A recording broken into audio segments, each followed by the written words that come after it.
पढ़ते हैं ना जी बेटा। स्वर्गदूतों द्वारा चरवाहों को संदेश।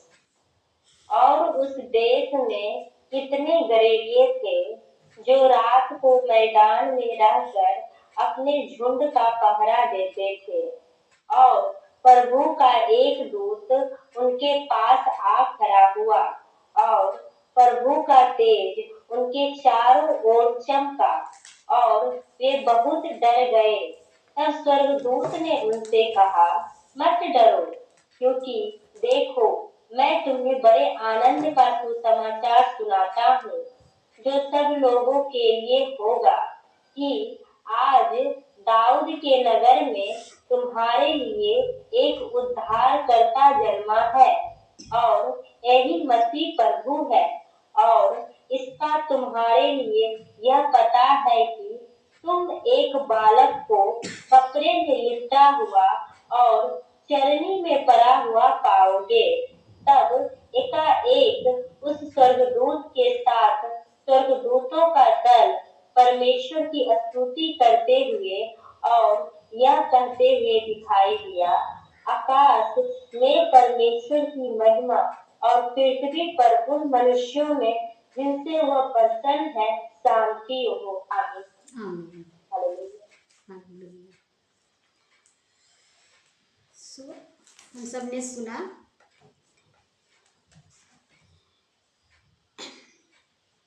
जो गडरिये थे वो रात को रेस्ट कर रहे थे। भेड़ बकरी को शाम को चराने के बाद रात को वो रेस्ट कर रहे थे, तो एक स्वर्गदूत आया और वहां पे प्रकाश होगी। स्वर्गदूत आने से इतनी लाइट आई कि वो सब गडरिये जो अंधेरे में आग सेक रहे थे, हाथ सेक रहे थे आग से, रात बिता रहे थे, क्योंकि उनके पास छत नहीं था, तो ऐसे आग सेक करके रात बिता रहे थे। चराते चराते उन्हें घर से, गांव से दूर जाना पड़ता था, क्योंकि एक जगह घास कितने दिन काम आएगी। तो वो चराते चराते काफ़ी दूर निकलते थे, घर से बाहर बहुत काफ़ी दूर जाना पड़ता था।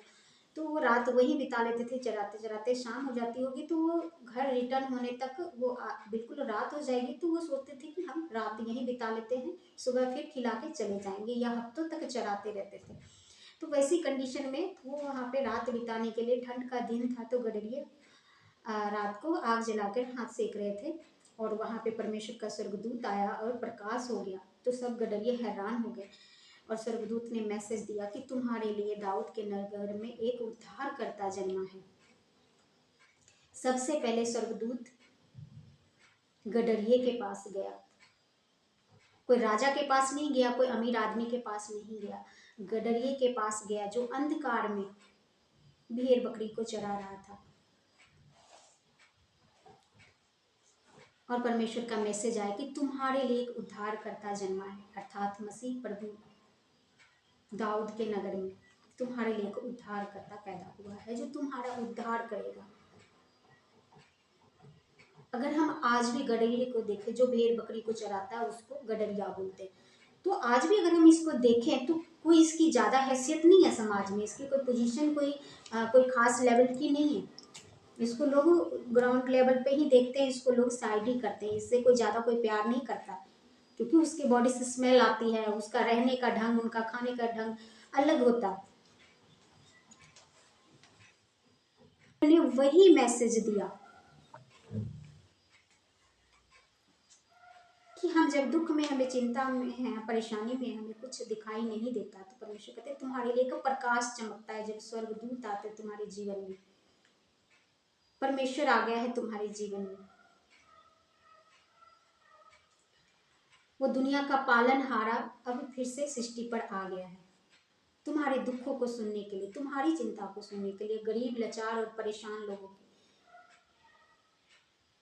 वो गडरिया का द्वारा हमें परमेश्वर ये मैसेज दे रहा है।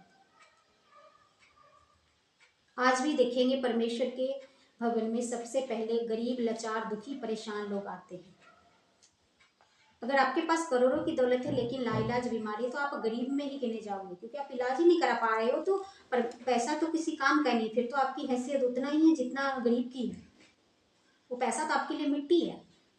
किसी काम का ही नहीं, होते हुए भी एक कागज का टुकड़ा है, आपका जीवन ही नहीं बचा सकता वो, तो क्या हुआ, आप गरीब ही हो।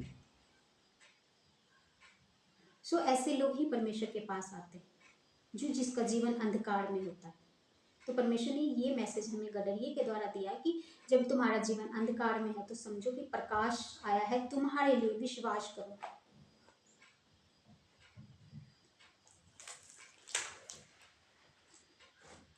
क्योंकि परमेश्वर जानता था कि दुनिया का हाल क्या हो चुका है।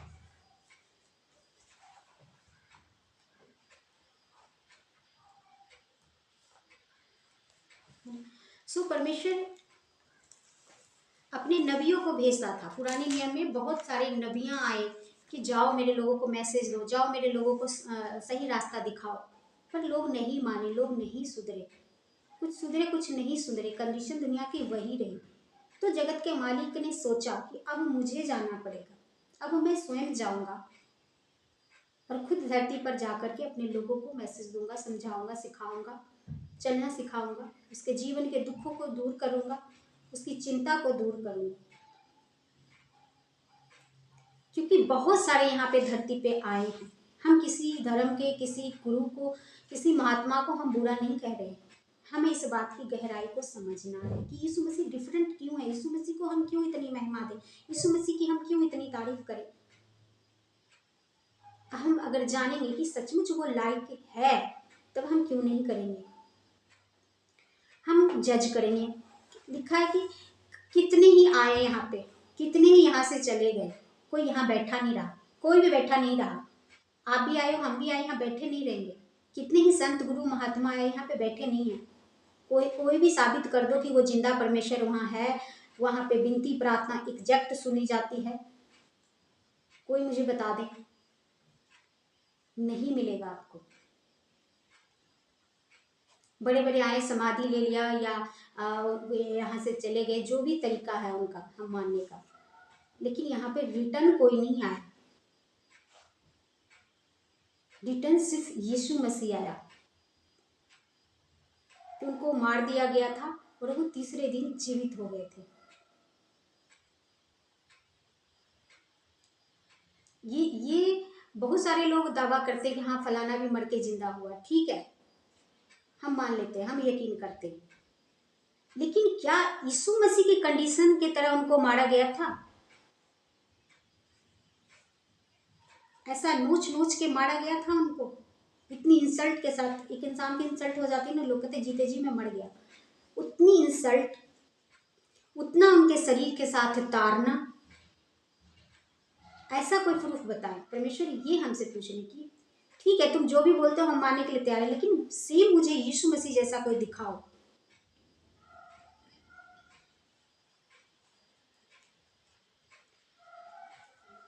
कोई इतिहास खोल के देखो, जानो, जांचो।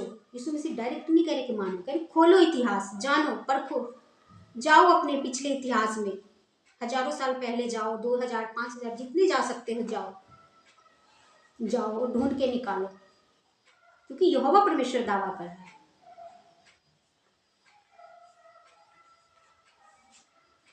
और परमेश्वर ने कहा मैंने अपने जो बेटे को भेजा ना, इसके राज्य का अंत नहीं होगा, इसके राज्य का अंत नहीं होगा। यीशु मसीह का प्रचार कभी खत्म नहीं होगा। जब हम पैदा भी नहीं हुए थे तब भी हो रहा था, जब हम मर जाएंगे हमारे पूर्वज भी, आने वाले जनरेशन भी, कभी खत्म नहीं होगा, क्योंकि ये चलता रहेगा। बहुत सारे कुछ होते हैं गुरु महात्मा, उनकी समाधि के बाद, उनकी उसके बाद उनके फॉलोवर कम हो जाते हैं, घट जाते हैं, इतना प्रचार नहीं हो रहा होता। लेकिन यीशु मसीह एक ऐसा परमेश्वर है कि उनका प्रचार कह रहे हैं कि जगत के अंत तक होता रहेगा, इसके राज्य का अंत नहीं होगा।